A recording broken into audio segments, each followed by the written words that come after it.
오늘은 제가 평소에 꼭 하고 싶었던 설교입니다. 꼭 이것은 내가 준비를 해야지 라고 하는 것인데, 오늘은 사탄과의 문화전쟁, 그 사탄, 공산주의, 이 막시즘과의 문화전쟁이라는 이 제목으로 말씀을 나누겠습니다. 1986년도인가 7년도 제가 이제 신학교를 졸업하고 전도사를 막 시작할 때쯤에 낮은 울타리의 문화 캠프를 참여한 적이 있습니다. 2박 3일로 진행된 낮은 울타리 문화 캠프, 그때 신상원 대표께서 대표로 있었는데, 그때 이제쯤 보고 지금까지 한 번도 만난 적은 없지만 지금도 낮은 울타리라고 하는 곳이 있고 여전히 문화 캠프, 대중문화에 관한 이야기를 하고 있는 분입니다. 똑같은 목소리로. 그때 그분이 책을 낸 것 가운데 이런 제목이 있었어요. 마침내 사탄은 대중문화를 선택했다. 이런 책입니다. 지금은 이제 절판이 돼서 나오지 않지만 그때 당시에는 굉장히 충격적이었습니다. 그때 당시에는 주로 음악에 관한 이야기였어요. 음악에 관한. 그런데 지금은 어떤가 하는 겁니다. 지금도 역시 사탄은 마침내 문화를 선택해서 문화로 집중적으로 공략하고 있다는 겁니다. 세상은 절대 기준이 없이 살아가는 것 같습니다. 그래서 포스트 모더니즘의 그 정신을 가지고 절대 기준이 없습니다. 예를 들어서 이런 이야기입니다. 5층에서 떨어지면 어떻게 될까요? 죽든지 크게 다치든지 둘 중에 하나입니다. 온전하게 떨어지는 사람은 없을 것입니다. 이것은 중력의 법칙에 의하면 그렇습니다. 이건 법칙이죠.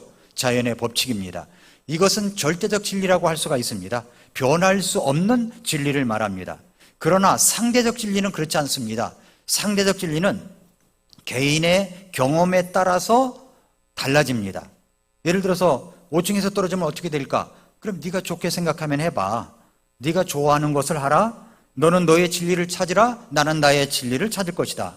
그리고 또 뭐라고 이야기하면 당신이 뭔데 나를 판단하는가? 이런 식으로 이야기를 합니다. 그러니까 절대적 기준은 뭐냐면 요한복음 14장 6절 말씀처럼 예수님께서 말씀하시기를 나는 길이요 진리요 생명이니 나로 말미암지 않고는 아버지께로 올 자가 없다. 이 말씀은 절대적 진리입니다. 그리고 예수님 아닌 다른 어떤 누구라도 이 세상에 구원을 얻을 만한 다른 이름을 주신 일이 없습니다. 이것은 절대적 진리입니다. 그러나 상대적 진리라는 것은 뭐냐면 예수님 아니어도 영원한 천국에 갈 수가 있다 라고 주장하는 것이 상대적 진리입니다. 그래서 WCC라고 하는 것은 어떤 곳이냐면은 상대적 진리로 이야기하는 데예요. 상대적 진리. 그러니까 예수님 아니어도 천국 갈 수 있다. 그래서 불교니 유교니 기독교니 천주교니 이렇게 짬뽕된 그 사람들이 모여서 뭔가 세상을 변화시키겠다고 하는 사람들이 WCC입니다. 그러니까 WCC에 가입된 교회들이 있어요. 강동구에도 있고요. WCC에 가입해서는 안 되고 그것은 상대적 진리를 믿는 사람들입니다. 절대적 진리는 아니에요. 절대적 진리는 예수님만이 길이고 예수님이 아니면 천국 갈 수가 없다고 믿는 사람들입니다. 이게 절대적 진리죠. 그러나 상대적 진리는 그렇지 않습니다. 중력의 법칙은 절대적 진리죠. 하나님의 말씀도 절대적 진리입니다. 변하지 않는 실제는 하나님의 말씀입니다. 이게 절대적 진리죠. 십계명도 절대적 진리입니다. 간음하지 말라, 살인하지 말라, 도적질하지 말라. 이게 절대적 진리예요. 이 진리가 무너지면 상대적으로 이 상대적 진리가 되어버리면 이것을 어기면 응분의 대가가 따릅니다. 그리고 세상 질서는 무너지고 나라도 망할 수가 있게 되는 겁니다. 오늘 성경은 이렇게 말씀하죠. 2절에 너희는 이 세상에 동화되지 말고 너희 생각을 새롭게 함으로 변화를 받아 하나님의 그 선하시고 받으실 만하며 완전하신 뜻이 무엇인지 검증하도록 하라 라고 했습니다. 그렇습니다. 절대적 진리는 하나님의 말씀입니다. 하나님께서 무엇이라고 말씀하시는가가 가장 중요한 겁니다. 그것이 창조 질서요, 순리입니다. 절대적 진리예요. 그런데 지금 문화전쟁이 일어나고 있다고 그랬죠? 로마서 12장 2절 말씀처럼 이 세상에 동화되지 말고라는 말은 이 세상 문화에 동화되지 말라라는 말씀입니다. 이 세상에 문화라는 것이 있죠. 좋은 문화도 있지만 그렇지 않은 문화도 있습니다. 문화라는 이름으로 우리 옆에 다가와 있습니다. 어떤 것들이 있을까요? 어떤 것들이 있을까요? 공산주의를 주장했던 사람이 누구죠? 마르크스죠. 마르크스. 이것을 사회주의, 공산주의라고 부릅니다. 그런데 그 공산주의가 사회적으로 뭔가 변화를 끼하려고 했지만 모든 것이 실패를 했습니다. 공산주의 하면 북한 공산주의, 그 다음에 중국 공산주의, 러시아도 그렇고 공산주의 사상을 갖고 있는 사람들이 그 공산주의 사상을 갖고 세계적인 세속적인 변화를 주고 영향력을 끼치려고 했지만 실패를 했습니다. 기존 마르크스 공산혁명이 노동자를 해방하기 위해 그들을 억압하고 있다고 주장하는 자본주의와 계급주의를 뒤엎어야 한다는 이 선동을 했었던 사람들인데, 그러나 그것은 여러분이 알다시피 그것은 패배했습니다. 그래서 그들은 이제 그런 구조가 아니라 문화로 세상에 영향을 주어서 문화 막시즘, 그러니까 문화 공산주의 사상을 심어주려고 하고 있습니다. 그래서 그들은 생각하기를 사람들을 옥죄고 있다고 생각하는 전통, 그리고 가정, 성윤리, 종교, 학교, 그리고 법치 등의 정치 사회의 어떤 문화의식까지 뒤엎어야만 한다는 은밀한 혁명론을 퍼뜨리고 있는 사람들이 문화 막시즘, 그러니까 문화 공산주의 사상을 퍼뜨리고 있는 사람들입니다. 그래서 사회주의 사상은 영혼을 부정하는 물질주의적 세계관으로 무신론을 표방하고 있지만 동시에 하나님과 종교를 극도로 의식하며 배척합니다. 그러나 문화 막시즘이라고 하는 것은 사회주의의 반기독교적 본질을 적나라하게 드러내고 있는 겁니다. 그래서 교회라고 하면은요, 이분들이 문화 막시즘을 이제 사상을 퍼뜨리고 있는 사람들은 교회라고 하면은 아주 극도의 원수를 대하듯 합니다. 원수를 대해야 돼요. 그래서 종교와 가정 같은 이 문화, 사회문화 저변에 이 근본과 전통을 파괴해야 한다는 문화 막시즘의 목표가 본래 마르크스, 이 공산주의 혁명사상과 똑같다고 하는 이야기입니다. 공산혁명을 주장했던 마르크스의 삶을 보면은 자기 아버지를 아주 저주했던 사람이에요. 아버지가 돌아가셨는데도 장례식에 참석하지도 않고 장례식이 끝나니까 아버지가 남겨놓은 유산을 챙겨가지고 전부 다 탕진했던 사람입니다. 오로지 생활비와 상속에만 관심을 두었던 인물입니다. 사치와 술과 주식 투기로 모든 재산을 다 탕진했고 자기 부인도 있고 아이들도 있는데 그 부인이 말하기를 뭐라고 그러냐면은 남편인 마르크스에 대해서 말하기를 자본에 대해서 글을 쓴 만큼 가족을 위해서 자본을 좀 축적해서 주지 그것도 안 주느냐, 이렇게 해서 극도로 남편과 떨어져서 지냈던 그런 사람입니다. 하녀를 통해서 나온 사생아도 있었습니다. 부인의 장례식에는 가지 않았고 부인이 남겨둔 상속재산을 챙겨가지고 모두 탕진해버린 사람이에요. 마르크스의 두 딸과 사위는 그가 창시한 공산주의 사상에 살다가 미쳐서 자살했고 3명의 어린 자녀들은 영양실조로 죽었습니다. 이것이 바로 마르크스라는 사람입니다. 마르크스 사상이에요. 이제 문화 마르크스주의는 은밀하게 가정을, 교회를 무너뜨리고 있습니다. 어떻게 무너뜨릴까요?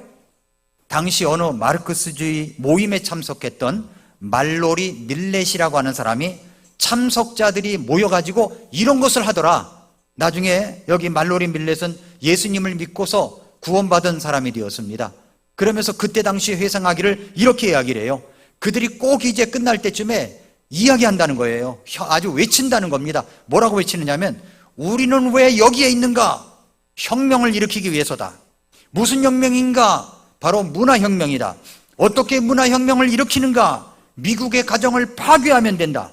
어떻게 가정을 파괴할 수 있는가? 일부 일처제를 무너뜨리면 된다. 어떻게 일부 일처제를 무너뜨릴 수 있나? 그러면 외치기를 난교와 호색과 매춘과 동성애를 조장하면 된다 라고 외치곤 한다는 겁니다. 이게 문화혁명이에요. 그러니까 난교, 호색, 매춘, 동성애의 저변에는 누가 이걸 조정하느냐? 문화 막시즘 사상을 갖고 있는 사람들이 이걸 조종하고 있다는 겁니다. 말로리 밀렛은 페미 막시즘의 바이블이라고 하는 성정치의 저자이기도 했던 사람이에요. 그런데 나중에 회개하고 주님을 믿은 사람입니다. 자, 보세요. 전통, 가정, 교회, 사회를 혼란스럽게 하고 무너지게 하는 것이 그들의 목표입니다. 교회를 무너뜨리게 하는 게 그들의 목표예요. 그래서 그런지 코로나가 막 시작할 때쯤에 교회발이라고 하는 용어도 만들어냈던 사람입니다. 그래서 교회를 짓밟은 거예요. 교회를 무너뜨리려고 한 거예요. 지금은 교회 출석이 아주 절반으로 줄었답니다. 절반으로. 지금도 교회에 나가지 않고 집에서만 있는 사람들이 있다는 겁니다. 우리 교회는 그런 사람이 거의 없다고 생각합니다만은 그런 것들이 얼마나 많은지 몰라요. 연세 많은 사람들을 많이 모인 교회일수록 그렇지 않아요. 정말 그런 사람들이 너무 많아요. 그런데 이 뒤에는 바로 문화혁명주의자들, 그 공산주의자들이 있다는 것을 기억해야 합니다. 그리고 이것을 조종하는 자가 바로 마귀사탄이라고 하는 것입니다. 그래서 저는 오늘 여러분들에게 문화 막시즘, 이 문화를 통해서 침투하고 있는 세 가지 사상에 대해서 여러분에게 말씀드립니다. 물론 더 있어요. 음악도 있고 의상도 있는데 음악과 의상은 전에 한번 했던 기억도 나고 나중에 한번 따로 기회가 있으면 말씀을 드리고 오늘 세 가지에 대해서만 말씀을 드리겠습니다. 첫째로 타투입니다. 타투. 문신하는 거. 어떻게 생각하세요? 문신하는 거. 예. 몸에 평생 지울 수 없는 자국을 남기는 것. 타투 문화가 아주 보편적으로 깔려 있습니다. 지금은 아주 이 타투가 보편적으로 깔려 있어요. 옛날에는 이 깍두기 머리 하는 사람들, 이런 분들은 머리 짧게 깎으시는 분들이 여기에 몸에 문신을 하고 다녔잖아요. 문신이 얼만큼 많으냐에 따라서 이 강도가 얼마나 센가예요. 그래서 내려가지고 어떤 사람이 뭐 우스갯소리다가 자동차 뭐 접촉사고가 나가지고서 막 어떤 여자 운전사가 내려갔다니까 나온 사람이 막 항의를 하고 막 욕을 하고 그랬는데 뒤에 앉았던 사람이 딱 나오면서 문신을 딱 보여주니까 그대로 나갔다는 거 아닙니까? 그대로. 이거 별일 없으니 괜찮다고 그러면서 그냥 갔다는 거 아니에요? 목욕탕에 가보세요. 요즘은 타투 하시는 분들이 너무너무 많아요. 이게 누가 깍두기인지를 모르겠어. 그냥 대부분 다예요. 대부분. 그런 세상에 살고 있습니다. 그러면 우리도 타투도 예쁜 타투가 있잖아요. 예쁜 타투. 여자들이 그리고 이건 너무 예쁜 것 같아. 내가 대학생이 되면 꼭 하고 싶어. 이런 사람들이 있거든요. 그럼 그 타투가 어떤 것이냐 하는 거죠. 이 타투에 대해서 성경은 뭐라고 말씀하느냐? 절대적 기준은 하나님의 말씀이라고 그랬죠. 누가 뭐라든 간에 이 타투 문화 저변에는 누가 있느냐? 이게 정말 중요한 겁니다. 타투 문화를 일으키는 사람, 조장하는 사람들, 퍼뜨리는 사람들이 누가 있느냐는 거죠. 성경은 뭐라고 말씀하느냐? 이것이 중요한 겁니다. 아무리 사람들이 옳고 내 생각이 옳다고 하더라도 성경에서 말씀하시기를 하고 성경을 들으면 우리는 아멘하고 순종을 해야 되는 겁니다. 그 말씀이 레위기 19장 28절에 보니까 죽은 자로 인해 너희 살을 베지 말며 너희 몸에 아무 표도 마크도 새기지 말라, 프린트하지 말라. 나는 주니라 말씀하셨어요. 우리 몸에 아무 표도 새기지 말래요. 새기지 말래요. 문신은 구약시대에 접신을 위해서 몸에 문신을 하고 상처를 냈던 우상 숭배와 그리고 고대 이방 풍습에서 나온 겁니다. 당시 이방인들은 마치 소처럼 이게 소가 여럿이 있는데 어떻게 구분을 해요? 근데 소에다가 낙인을 찍잖아요. 이건 최간의 것, 이건 이간의 것 하고 낙인을 찍어요. 소에다가. 양도 마찬가지죠. 양들은 거기다 표시를 하죠. 표시를 다 해요. 그런데 그때 당시에 그렇게 했다는 거예요. 이방인들은 마치 소처럼 자신들의 몸에 낙인을 새겼다는 겁니다. 레위기 말씀은 이런 이방인의 풍습을 해서는 안 된다는 것을 말씀해 주시고 있습니다. 하나님의 사람들이 어떤 이방신에 속한 것처럼 스스로에게 낙인을 찍어서는 안 된다는 것을 말씀하시는 거죠. 우리 몸이 어떤 몸입니까? 고린도전서 6장 19절 20절에 보면은 무슨 말이냐? 너희 몸이 너희 안에 계시는 성령님의 전인 줄을 너희가 알지 못하느냐? 너희가 그분을 하나님에게서 받았고 또 너희는 너희 자신의 것이 아니니 주께서 값을 치르고 너희를 사셨느니라. 예수님의 핏값을 주고 나를 구속하신 거예요. 나를 사신 거예요. 그러니까 내 몸은 내 것이 아니라는 겁니다. 내 몸은 하나님의 것입니다. 그래서 타투를 했던 사람들이 이야기하는 게 있어요. 절대 타투하지 말라고 권하고 있어요. 절대 타투하지 말라고. 미국의 리버티 대학의 변증학 교수인 월 허니컷 교수가 뭐라고 그러냐면은 문신이 금지된 문화적 배경은 이스라엘이 노예 제도에서 구출된 후에 이집트와 가나안 사이에 위치했을 때였다고 말합니다. 고고학 연구결과에 따르면 고대 이집트에서는 여성들이 일상적으로 유방이나 허벅지 및 복부에 문신을 새겼다고 합니다. 왜 새겼냐면은 출산 과정을 보호하는 행운의 부적인 거예요. 그게 행운의 부적. 그래서 거기에다가 문신을 했다는 겁니다. 그러면서 허니컷 교수가 말하기를 여성들이 종종 이교의 다산을 상징하는 여신인 베스를 문신했다면서 명백히 비난받지는 않았지만 크리스천들은 문신을 얻으려는 동기에 대해 열심히 생각을 하고 결정을 해야 된다라고 촉구하고 있습니다. 예술적 자기 표현이라고 할지라도 우리 모든 일에 이것이 하나님이 기뻐하실 만한 일인가? 이것이 하나님께 영광이 되는가? 이 부분을 생각해야 한다는 거죠. 고린도전서 10장 31절에 너희 몸을 통해서 하나님께 영광 돌리라고 하셨기 때문에 그렇습니다. 결론적으로 말하면 이런 말이에요. 타투와 문신을 하는 이유가 왜 그러냐면은 더 많은 관심과 주의를 끌기 위해서예요. 주의를 끌기 위해서. 오히려 그렇지만 성경은 사람들의 인정과 관심보다 하나님 앞에서 보이지 않는 속사람과 영혼에 더 많은 관심과 훈련을 해야 된다고 말씀하고 있습니다. 우리 몸은 변형시킬 권리가 우리에게는 없습니다. 없어요. 하나님의 성전인 우리는 몸에 대한 가해성, 우애성, 가학성, 행위 등을 삼가해야 된다고 말씀하고 있어요. 우리는 하나님의 형상대로 지어진 하나님의 순수 창작품으로 높은 가치관을 갖고 있는 몸이기 때문에 함부로 우리 몸에 문신을 새겨서는 안 되는 것입니다. 사람들이 타투를 하는 것을 보면은 무슨 타투를 합니까? 동물에 더 가깝게 하려고 애를 써요. 그래서 온몸에 타투를 해요. 영화 같은 데도 나오죠. 어떤 사람이 타투하는 거 자랑을 하죠. 그러니까 나중에는 얘기하겠지만 자기 성적인 정체성을 바꿔버립니다. 온갖 괴상한 문신을 새기기도 합니다. 적어도 우리가 우리 주님을 믿는다면 우리가 하나님의 창작품인데 이 창작품을 망가뜨리는 행위를 해서는 절대 안 된다는 것입니다. 그리고 또 한 가지는 타투를 하려는 동기가 뭐냐는 거예요. 동기가 미국 같은 경우에는 왜 타투를 많이 하느냐 청소년들에게 물어보면은요 무슨 얘기를 하냐면 부모님께 반항하는 거예요. 부모님께 반항. 엄마 아빠가 하지 말아라 하는데 반항하기 위해서 타투를 하는 애들이 그렇게 많답니다. 우리의 우선적인 동기는 뭐가 돼요? 하나님의 영광을 위한 것이냐 하는 것입니다. 그리고 우리의 관심은 하나님께로 집중해야지 나에게 관심을 집중시켜서는 안 된다는 겁니다.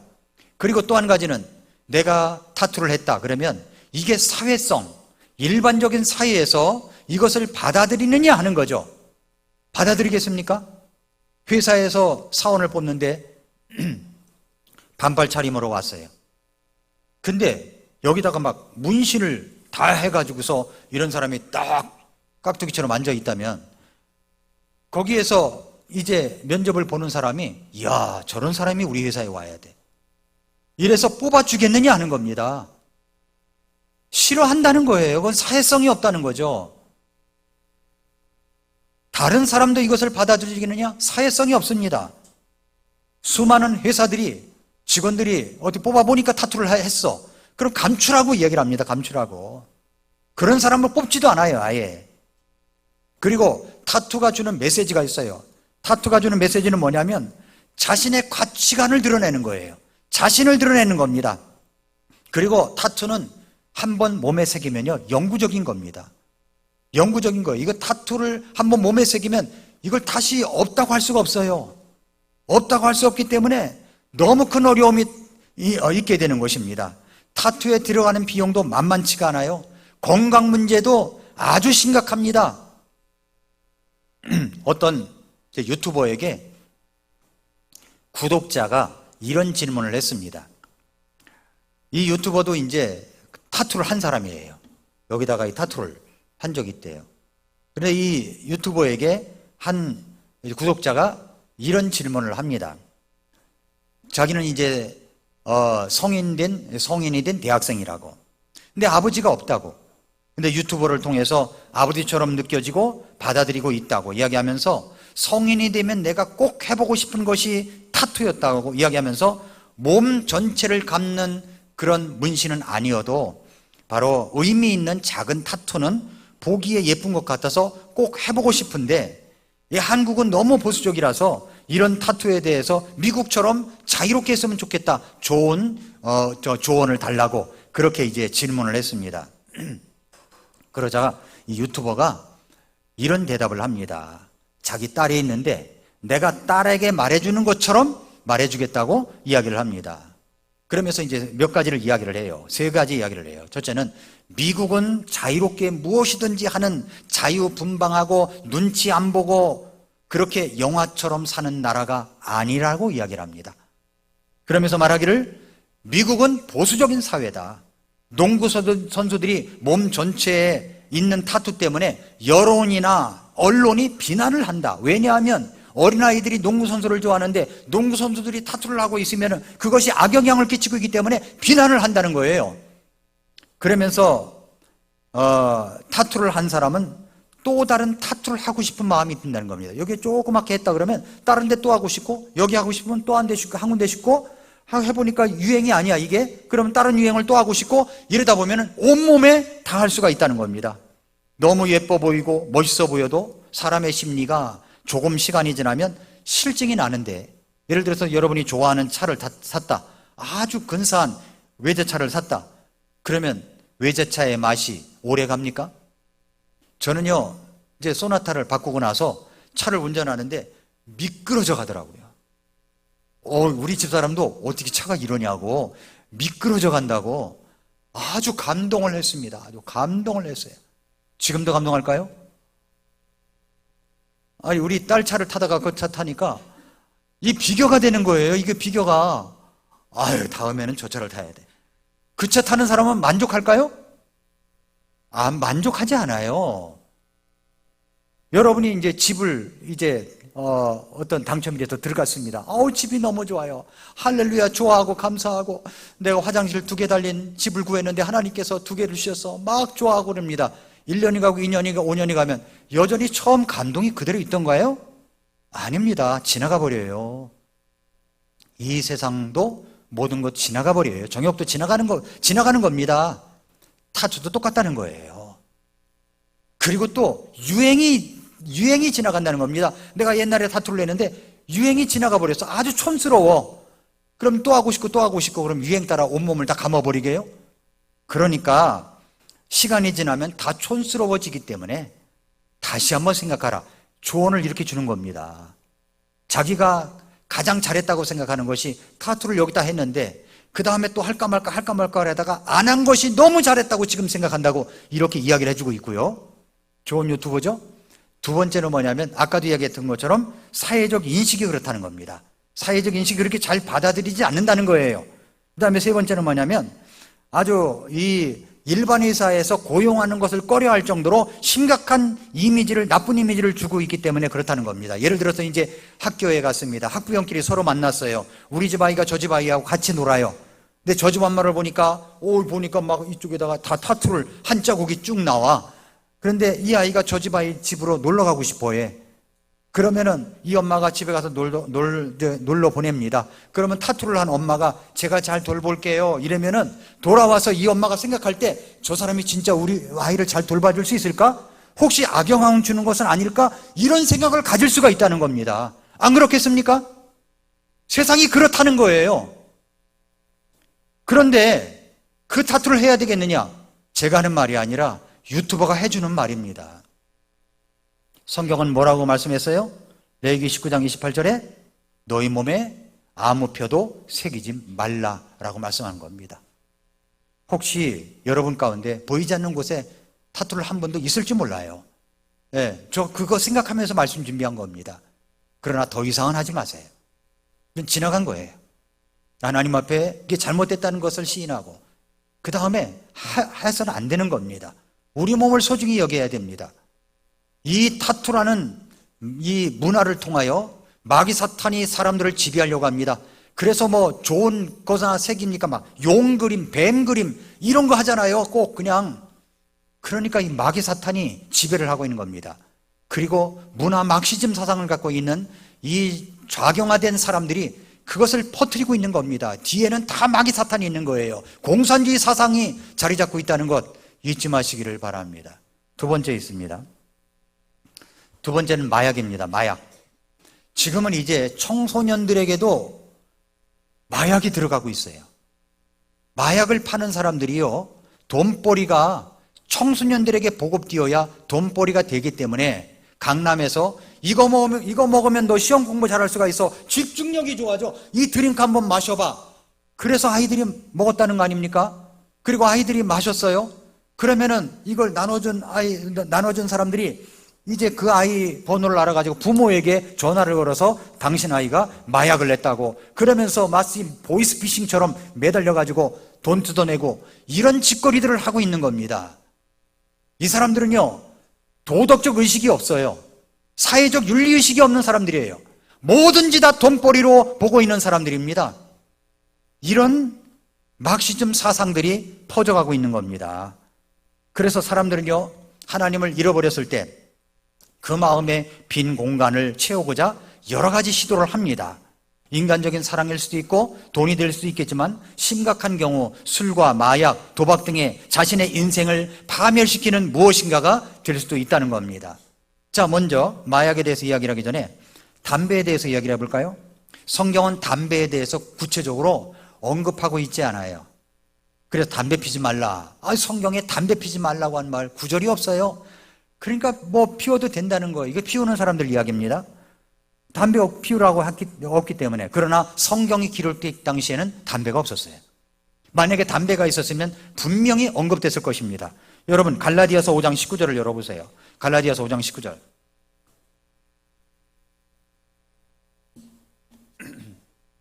갈라디아서 5장 19절. 한편 육신의 행위들은 명백하며 그것들은 이것들이니 곧 간음과 음행과 부정함과 색욕과 경쟁과 진노와 다툼과 폭동과 이단 파당과 시기와 살인과 술 취함과 흥청됨과 또 그와 같은 것들이니라. 그와 같은 것들이니라에다 표시해 두세요. 그와 같은 것들이라. 이때 언급된 것들은 다 그때 당시에 있었던 겁니다. 그러나 언급되지 않은 것들도 있겠죠? 그게 바로 그와 같은 것들이니라라고 하는 것 속에 들어간 겁니다. 들어간 거예요. 자, 여러분, 하나님께서 담배를 피우거라 라고 말씀을 하실까요? 이건 담배 피우면 참 좋은 거야. 기분이 몽롱하고 너무 좋은 거야. 그러니까 너는 매일 하루에 20개피씩 담배를 피워 라고 할까요? 저희 집의 엘리베이터 안에 초등학생이 글을 써놨어요. 제가 5번째 이야기를 합니다. 제발 화장실에서 담배 좀 피지 말아주세요. 담배 연기, 담배 냄새가 너무 지독합니다. 제발 부탁입니다. 그랬더니 그 밑에다가 또 어떤 사람이 댓글을 갖다 포스트잇으로 붙였어요. 제발 이야기 좀 들으라고. 어떤 사람인지 모르는데 제발 이야기 좀 들으라고. 저희 집도요, 화장실에 들어가면 담배 냄새가 진동을 해요. 그래서 특수 환풍기를 달 정도예요. 아예 환풍기를 틀 때는 열려졌다가 환풍기를 안 들어오면 막아지는 걸로 바꾸었어요. 그냥 이 집안에서 담배 피는 사람들이 있어요. 가만히 추적을 해봤어요.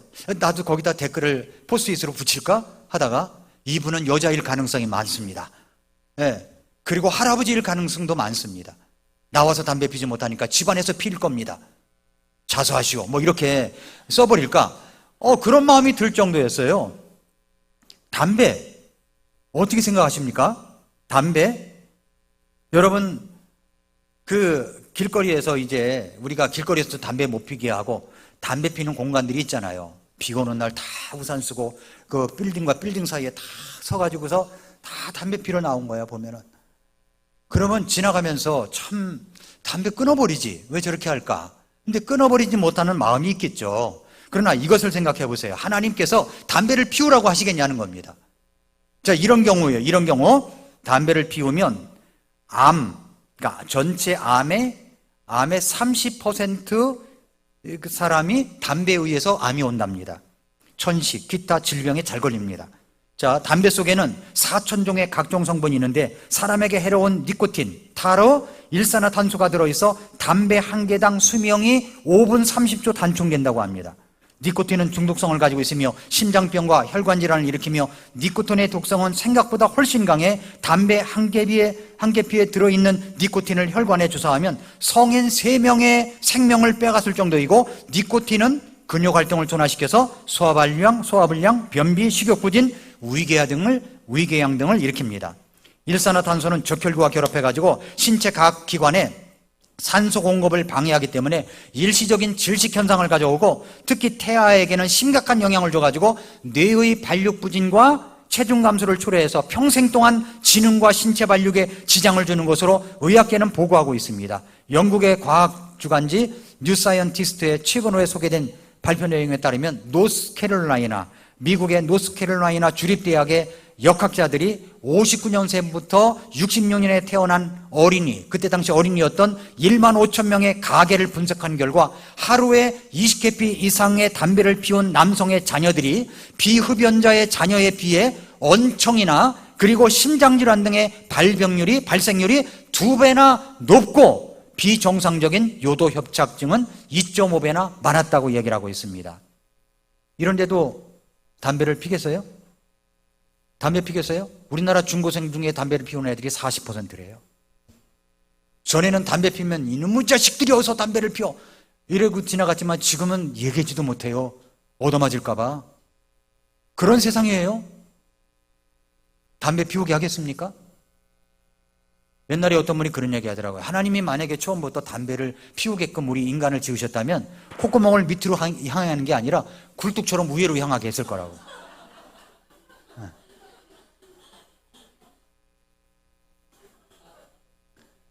다음에 이제 환각제, 마약에 대해서 설명을 하겠습니다. 자, 마약에는요, 이런 것이 있어요. 히로뽕, 아편, 대마초 등이 있습니다. 이것들에 중독되면 뇌신경이 파괴됩니다. 순간적인 쾌락은 있겠죠. 발작처럼.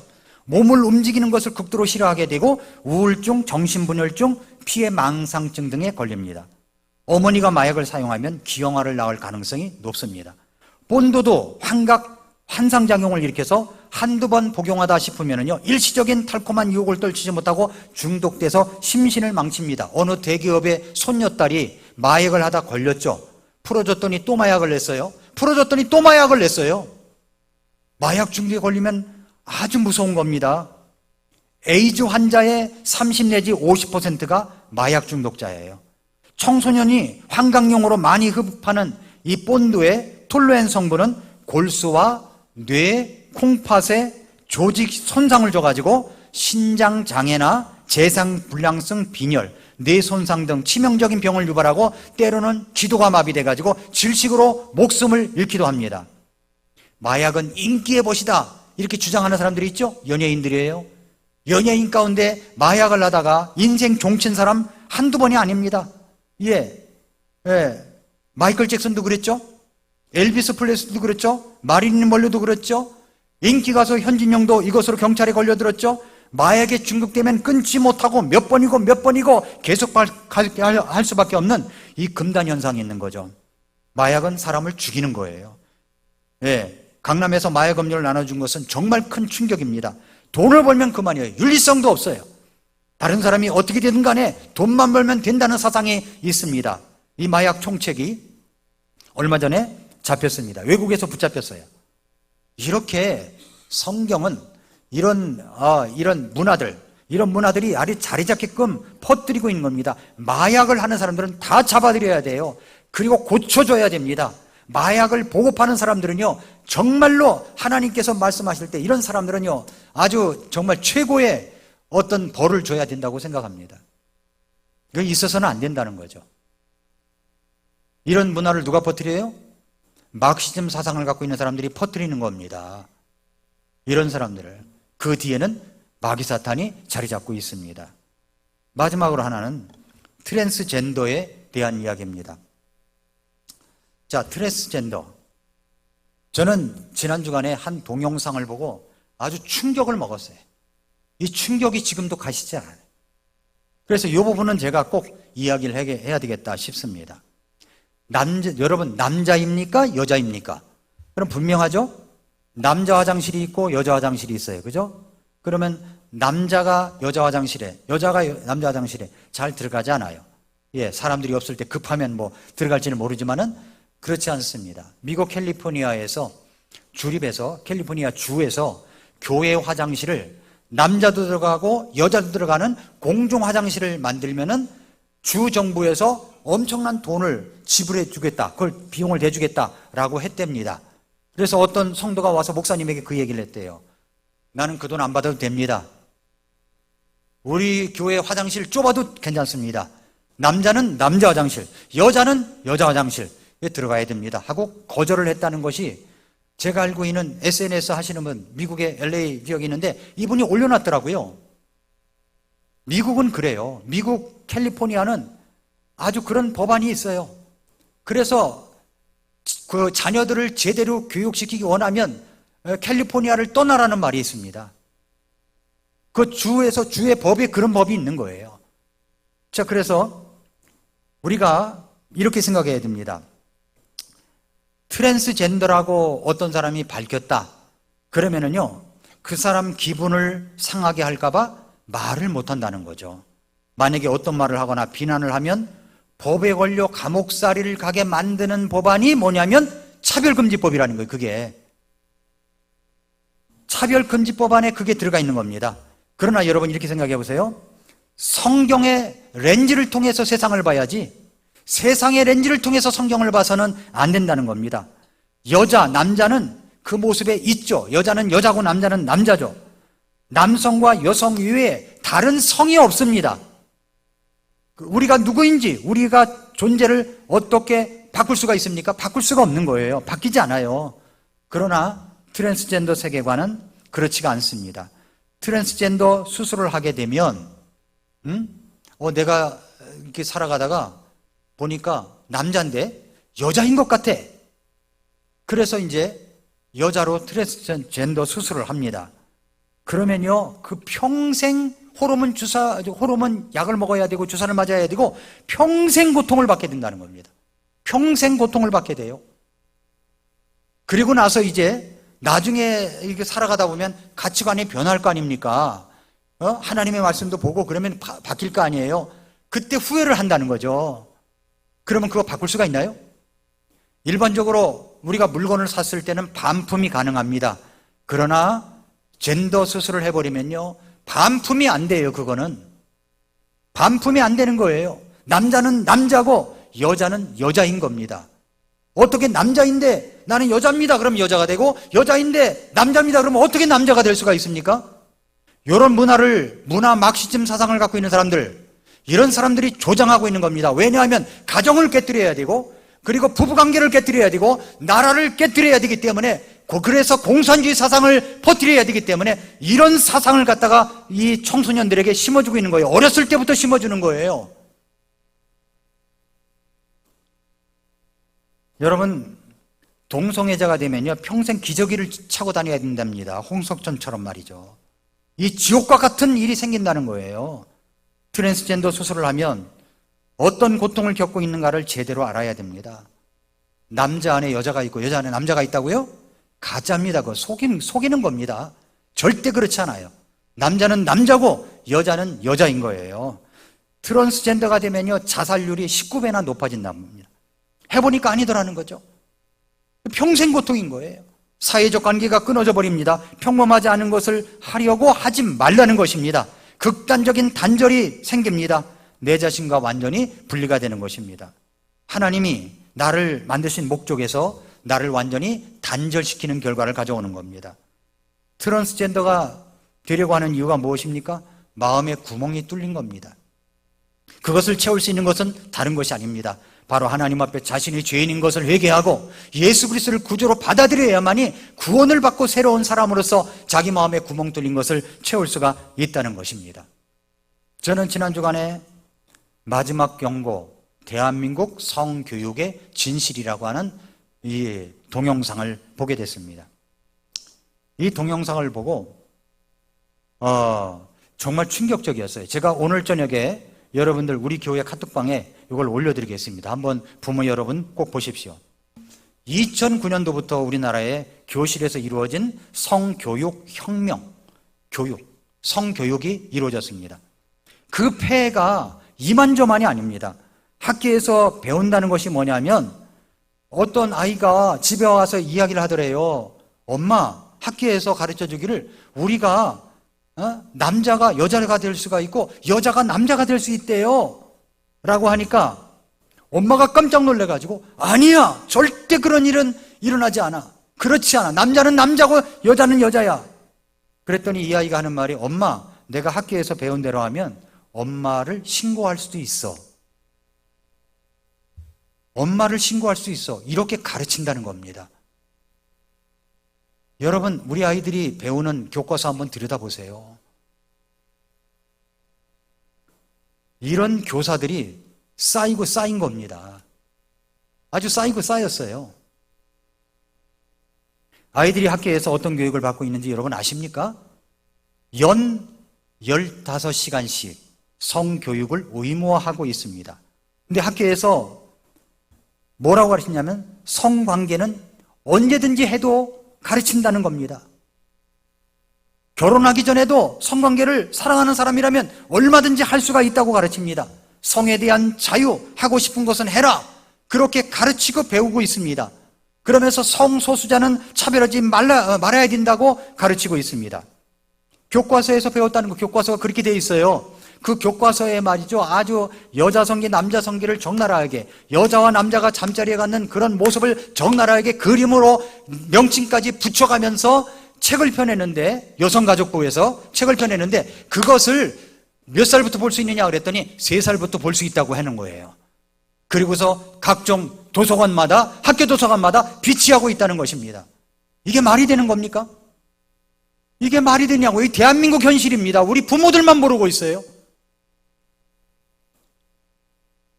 그래서 아이들에게 가르치는 거죠. 남성도 있고 여성도 있지만 제3의 성도 있다. 콘돔 쓰는 법, 성관계 하는 방법을 배운다는 겁니다.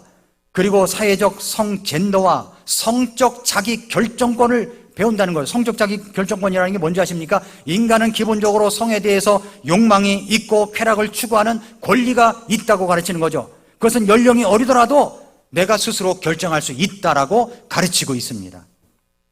3세 이상 볼 수 있는 책에서 성관계 그림을 적나라하게 보여주면서, 그러나 전문학자들은 이야기합니다. 아이들이 그것을 배울 만한 시기가 있다는 거죠. 그 시기 외에 그런 것을 접하게 되면 이게 된다 안 된다, 절대적이다 상대적이다, 이것을 판가름할 수 없는 나이에 배우게 되면 아이들은 호기심만 발동시킨다는 겁니다. 그래서 남매를 둔 엄마가 있었는데 학교에서 돌아온 아들이 딸아이를 데리고서 학교에서 배운 걸 실험하려고 하더래요. 기겁을 해가지고 엄마가 깜짝 놀라가지고 이야기를 했다는 거 아닙니까? 여러분, 이런 것들이 여성가족부에서 그동안 했던 일인 것 같아요. 학생 인권 조례안을 반대하는 이유가 있습니다. 그 안에 있는 내용 가운데 성적 지향, 성별 정체성을 차별하지 않을 권리를 규정하고 있기 때문에 그런 겁니다. 누가 이 일을 하고 있어요? 교육청에서, 서울시 교육감이 그 일을 하고 있다는 거예요. 그리고 이 젠더 교육을 받은 그런 사상을 갖고 있는, 이 문화 막시즘 사상을 갖고 있는 교사들이 그것을 아이들에게 가르치고 있는 것입니다. 여러분의 정치 성향이 여러분의 자녀들을 완전 망칠 수가 있습니다. 기독교적 가치관으로 세상을 보고 문화를 보는 게 아니라 자기 정치적 성향으로 사람들을 뽑는다면 그 대가는 고스란히 이 복음에 부정적인 영향을 미치게 되고 우리 아이들의 장래를 망치게 되는 것입니다. 명심해야 돼요, 이 말을. 동성애자들이 연애하고 결혼하는 동영상을 선생님이 학생들에게 보여줬답니다. 학교에서 보여줬어요. 그리고 나서 선생님이 말하기를 남자는 남자끼리, 여자는 여자끼리 손을 잡아보세요. 손을 잡아. 눈을 마주 보세요. 눈 마주 봤어요. 그러면서 말하기를 어떤 느낌이 드세요?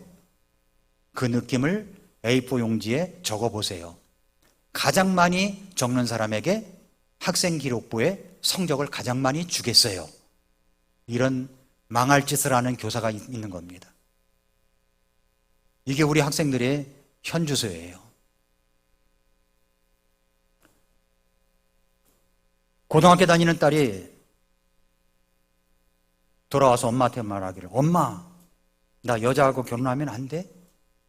라고 해서 이 엄마가 날마다 무릎을 꿇고 울었다는 겁니다. 이 아이를 붙잡고. 지금 이 시대는 정말로 노아 시대와 똑같습니다. 노아 시대는 성적인 죄악 때문에 망했습니다. 이 시대 우리 아이를 어떻게 키워야 됩니까? 그래서 저는 우리 교회가 정말 땅과 건물을 주셔서 교회당을 짓고 정말 올바른 성경 교육을 시키는 아카데미를 완전히 뿌리 내리고자 하는 마음이 있습니다. 우리 학교에서도 그걸 감당하지 못해요. 학교에서 그걸 가르치지 않아요. 오히려 반대로 가르쳐요. 문화 마크시즘 사상을 가르쳐요. 문화라는 이름으로 아이들에게 잘못된 성 개념을 심어주고 있습니다. 우리가 가르쳐야 돼요. 크리스천 스쿨이 아닌 일반 학교의 선생님들이 제대로 깨어 있으면 좋겠는데 교육감서부터 성적 정체성이 없는 교사들이 너무 많은 것 같아서 안타까움이 있습니다. 차세대를 어떻게 교육해야 할지 우리는 지금 정신을 차려야 합니다. 대한민국의 이런 교육들이 지금 들불처럼 번져나가고 있습니다. 공산주의 사상은 문화 공산주의, 문화 막시즘으로 우리 사이에 들어오고 있습니다. 일본의 성문화를 접하고 받아들이고 책으로 만들고 웹툰으로 만들고 만화로 만들고 이런 망할 나라가 되어가고 있습니다. 우리나라의 개별적 차별금지법이라는 게 있어요. 그래서 모든 차별금지법, 장애인들에게 대한 차별금지, 개인적 차별금지는 모든 법안이 개인적 차별금지법 안에 다 들어있습니다. 그런데 포괄적 금지 법안을 갖다가 내려고 하는 이유가 뭐냐면 거기에 성적 지향과 성별 정체성이 들어가 있기 때문에 그런 거예요. 이걸 끼워넣은 겁니다. 그러니까 성적 지향과 성별 정체성을 빼고는 우리나라의 다른 차별금지법은 다 있는 거예요. 그런데도 불구하고 포괄적 차별금지법을 만드는 이유가 뭐냐? 문화 마크시즘 사상을 갖고 있는 사람들이 집어넣은 거예요. 그리고 성소수자들, 소수입니다. 아유 소수예요. 아예 조금밖에 안 돼요. 그런데 한 3%도 안 된다고 생각합시다. 더 안 되겠지만 근데 이 사람들이 97% 있는 사람들을 뒤덮어버리려고 하는 겁니다. 그게 성소수자 법안이에요. 그렇게 해야 되겠습니까? 문제가 보통 어려운 게 아닙니다. 캘리포니아에서 일어난 일이죠. 남성이 입구에서 이제 그 표를 파는 점원에게 남자가 나는 여성입니다 이랬다는 거예요. 그러면 남탕에 들어가야 돼요? 여탕에 들어가야 돼요? 여탕에 들어갔어요. 여탕에서 난리가 났습니다. 이런 남자를 갖다가 어떻게 여탕에 자기 적나라하게 다 보여주면서 들어오느냐 막 난리가 났어요. 그랬더니 점원에게 막 항의를 하니까 점원이 하는 말이 뭐냐면 나는 그것을 막을 법이 없습니다. 주정부법이 그렇습니다. 이것이 미국의 일부 주의 문제예요. 우리나라도 곧 이런 문제가 대두되고 있는 겁니다. 지금 차별금지법안이라는 것이 딱 준비하고 있어요. 스탠바이 하고 있어요. 그래서 법사위원회에 딱 넣어가지고 이것을 주장하는 사람들이 더 많아지면 법사위원회에 통과하고 다수당에 의해서 이게 통과될 수가 있는 겁니다. 이런 세상을 원하십니까? 여러분의 정치 성향이 이 나라를 망하게 할 수 있고 우리 아이들을 망하게 할 수가 있는 겁니다. 성경은 뭐라고 말씀하고 있습니까? 로마서 12장 2절을 보면은 너희는 이 세상에 동화되지 말고, 이 세상 문화라는 게 있습니다. 너희 생각을 새롭게 함으로 변화를 받아 하나님의 그 선하시고 받으실 만하며 완전하신 뜻이 무엇인지 검증하도록 하라 말씀을 하고 있습니다. 그러므로 이 모든 문화 마크시즘 뒤에는 마귀 사탄이 이 모든 것을 조종하고 있다는 것을 여러분이 기억하시고 우리는 마귀들과 전쟁을 벌여야 됩니다. 그래서 우리 교회, 우리 아이들 말씀으로 가르치고 똑바른 하나님의 관점에서 말씀을 가르쳐야 됩니다. 그래야만이 우리 아이들이 올바른 문화 속에서 건강하게 자라갈 수가 있고 그런 것에 항변하고 항의하고 그래서 우리 아이들이 반듯하게 키워갈 수가 있는 것입니다. 지금은 문화 마크시즘과의 전쟁, 마귀 사탄과의 전쟁입니다. 기도하겠습니다. 이 시간 머릿속에서 기도하겠습니다.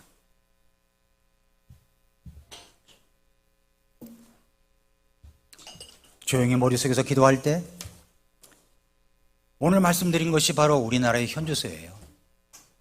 동양성을 보고 제가 기겁을 했습니다. 세상에 이렇구나. 우리가 모르는 일들이 많이 벌어지고 있습니다. 우리는 어떻게 해야 됩니까? 첫째, 기도하십시오. 그리고 우리의 죄를 회개해야 됩니다. 정말로 올바른 세상이 될 수 있도록 우리 아이들 지켜갈 수 있도록 성경을 통해서 이 문화를 바라볼 수 있도록 기도해야 됩니다. 우리 교회가 건강한 교회로서 아름다운 하나님의 말씀을 가지고 기준이 되어서 가르칠 수 있도록 기도해 주십시오. 그리고 여러분의 자녀를 위해서 기도해 주시기 바랍니다. 같이 기도하겠습니다.